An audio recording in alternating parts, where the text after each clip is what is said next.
अस्सलाम वालेकुम नाज़रीन, MW न्यूज़ में भली कार था चूं। MW न्यूज़ में ब्रेकिंग न्यूज़ खणी आया आहियूं। Government Islamia boys high school मिसल वडी जी बिल्डिंग कमज़ोर थी वई। बिल्डिंग जा पीलर झुरी पिया ऐं छित जा चापड़ किरण रोज़ जो मामूल बणिजी वियो। शागिर्द ख़ौफ़ जे आलम में तइलीम पिराइण ते मजबूर आहिनि। हर वक्त जिंदगी के खतरो।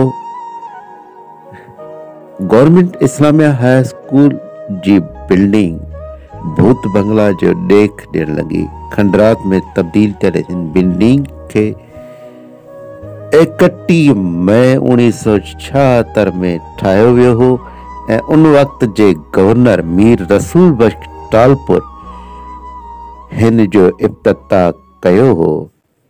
46 साल गुज़रण बावजूद हिन बिल्डिंग जी वरी मरम्मत न थी सगी, जे सबब बिल्डिंग मुकम्मल तौर ते कमज़ोर थी चुकी। इन कमज़ोर बिल्डिंग में 600 खां मथे शागिर्द पढ़ंदड़ आहिनि ऐं उन्हनि पढ़ंदड़ शागिर्दनि जी ज़िंदगी दाव ते लॻी। इन ब्रेकिंग न्यूज़ सां गॾु ईंदड़ ब्रेकिंग न्यूज़ ताईं इजाज़त। अल्लाह निगहबान। असांजो चैनल सब्सक्राइब करियो।